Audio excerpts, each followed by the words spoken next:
మెదక్ జిల్లా నర్సాపూర్ ప్రజలతో పాటు హైదరాబాద్ పర్యాటకులకు నర్సాపూర్ అర్బన్ పార్కు ఆకర్షిస్తోంది. అత్యాధునిక హంగులతో ఇక్కడ 40 కాటేజీలు అందుబాటులోకి వచ్చాయి. ఇక్కడికి వచ్చిన విద్యార్థులకు పర్యావరణంపై అవగాహన కోసం ప్రత్యేక తరగతులను నిర్వహిస్తున్నారు. రాష్ట్ర పర్యాటకానికి Narsapur urban park eco tourism తలమానికంగా నిలుస్తుందంటున్న మృదువని గ్రూప్ సంస్థల చైర్మన్ కృష్ణ చైతన్యతో మా ప్రతినిధి రామకృష్ణ ముఖాముఖి.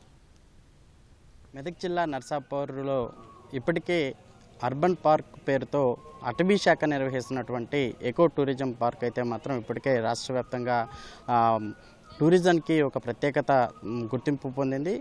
అదేవిధంగా ఆ కాటేజీలు అయితే మాత్రం అందుబాటులోకి వస్తున్నాయని ఎంతో ఆసక్తిగా ఎదురు చూస్తున్న నర్సాపూర్తో పాటు హైదరాబాద్ ప్రజలకైతే మృగవాణి గ్రూప్ అయితే మాత్రం తీపి కబురు చెప్పిందని చెప్పుకోవచ్చు.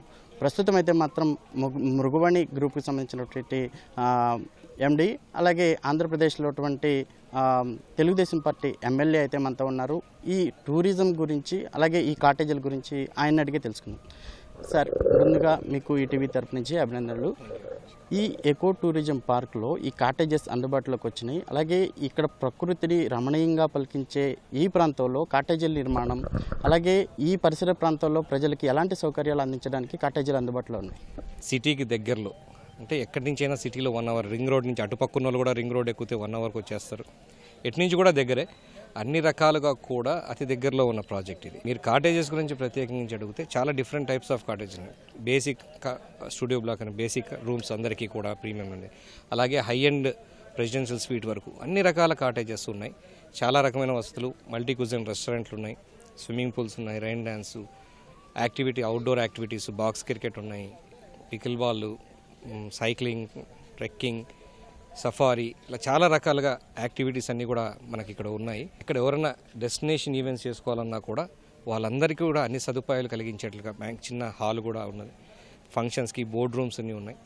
ముఖ్యంగా చిన్నపిల్లలకి ఎలాంటివి మనం అవాయిడ్ చేయాలి, ఇలాంటి అన్నీ కూడా టీచ్ చేసే విధంగా కూడా ఒక ఎన్విరాన్మెంట్ ఎడ్యుకేషన్ సెంటర్ కూడా పెట్టడం జరిగింది. తప్పకుండా అన్ని వర్గాల వారికి కావాల్సిన సదుపాయాలు ఇక్కడ ఉన్నాయి.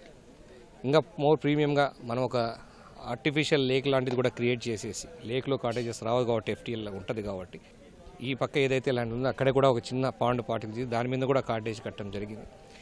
అవే కాకుండా ప్రెసిడెన్షియల్ సూట్స్ అని, పూల్ విల్లాస్ అని, అంటే ఒక కాటేజ్కి సపరేట్ పూల్ కూడా, ఇట్లాంటి అన్ని రకాల కాటేజెస్ ఉన్నాయి.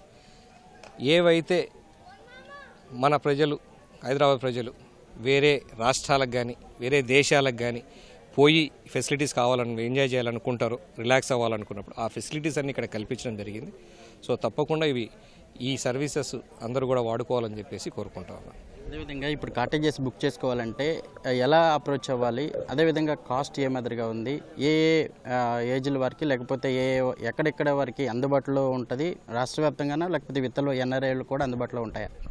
ఇక్కడ మనకు మీరు బుకింగ్ చేసుకోవాలంటే వెబ్సైట్ ద్వారా, మా వెబ్సైట్ ఉంది mrvaniresorts.com, దాంట్లో నుంచి బుకింగ్ చేసుకోవచ్చు. అన్ని ఓటీటీ ప్లాట్ఫామ్స్లో బుక్ చేసుకోవచ్చు, ఫోన్ల ద్వారా కూడా బుక్ చేసుకోవచ్చు. ఎన్ఆర్ఐస్ కానీ ఇక్కడ ఉన్న లోకల్ కానీ, అంటే మనం 5,000 నుంచి రూమ్స్ ఉన్నాయండి, మనకి 25,000 వరకు రూమ్స్ ఉన్నాయి. అన్ని కేటగిరీస్ ఉన్నాయి. చిన్నపిల్లల నుంచి పెద్దవాళ్ళకి కూడా అందరికి కూడా యాక్టివిటీస్ ఉన్నాయి. అంటే ఈ పరిసర ప్రాంతం అంతా కూడా చాలా ప్రకృతి రమణీయమైన ప్రదేశము, అలాగే పక్కనే ఒక లేక్ కూడా ఉంది. దీనిని పర్యావరణాన్ని కాపాడే విధంగా ఎలాంటి చర్యలు తీసుకుంటున్నారు? డెఫినెట్గా మనం చేసిందే ఎకో టూరిజం ప్రాజెక్ట్ కాబట్టి అన్ని ప్రాక్టీసెస్ చేస్తూ ఉన్నాం. ఎక్కడ కూడా వాటర్ లేకుండా ఎస్టీపీ ప్లాంట్స్ పెట్టున్నాం. ఒకటి ఎస్టీపీ లేకుండా హైయెస్ట్ కెపాసిటీతో 2 ప్లాంట్స్ పెట్టుకున్నాం మేము సపరేట్గా. ఎస్టీపీ ప్లాంట్స్తో పాటు ప్లాస్టిక్ నివారణ కంప్లీట్గా మేము ఇక్కడ కూడా ప్లాస్టిక్ వాడదలుచుకోలేదు. ఫ్యూచర్లో మేము ఆ ప్లాస్టిక్ వాటర్ బాటిల్స్ కూడా అవాయిడ్ చేయడం జరుగుతుంది. అన్ని ఎకో ప్రాక్టీసెస్ మేము కూడా ఇక్కడ ఇంప్లిమెంట్ చేసేసాం. ఎక్కడే కూడా ఒక చుక్క నీరు కూడా ప్రకృతి నుంచి వచ్చిన వాటర్ తప్పితే మా దగ్గర నుంచి వచ్చే వాటర్ ఒకటి కూడా లేక్లో కలుషితం చేయము అని చెప్పేసి మేము గ్యారంటీ ఇస్తా ఉన్నాం. దాని తర్వాత ఈ ఎస్టీపీలో క్లీన్ చేసిన వాటర్ కూడా మేము గార్డెనింగ్ వాడుకుంటాం, కానీ ఎక్కడ కూడా దాన్ని వేస్ట్ చేయడం అనేది ఉండదు. ప్రతి ఒక్కటి కూడా అన్ని ఎకో ప్రాక్టీసెస్ ఏవైతే పెట్టున్నారో గైడ్లైన్స్ ఉన్నాయో అవన్నీ 100% పాటిస్తాం. Thank you very much. ఇది మొత్తంగా చూసుకోవచ్చు. ఈ ఎకో టూరిజం పార్క్ ఏదైతే ఉందో దీనికి సంబంధించినటువంటి ఎటువంటి పొల్యూషన్ కానివ్వము, ప్రకృతిని ఎలాంటి డిస్టర్బ్ చేయమని చెప్పి కూడా ఆంధ్రప్రదేశ్లోని కమలాపురం తెలుగుదేశం పార్టీ ఎమ్మెల్యే కృష్ణ చైతన్య అభిప్రాయం వ్యక్తం చేస్తూ ఉన్నారు. ఇప్పుడు కాటేజీలన్నీ కూడా అందుబాటులోకి వచ్చాయి. ఇండోర్ గేమ్స్ కావచ్చు, అలాగే ప్రకృతిలో తిరిగే అనుభూతిని అయితే ఈ కాటేజీలు ఇస్తాయని కూడా ఆయన అభిప్రాయం వ్యక్తం చేస్తున్నారు. కెమెరామెన్ ఉమా మహేశ్వరరావుతో రామకృష్ణ, ఈటీవీ న్యూస్, మెదక్ జిల్లా నర్సాపూర్ నుంచి.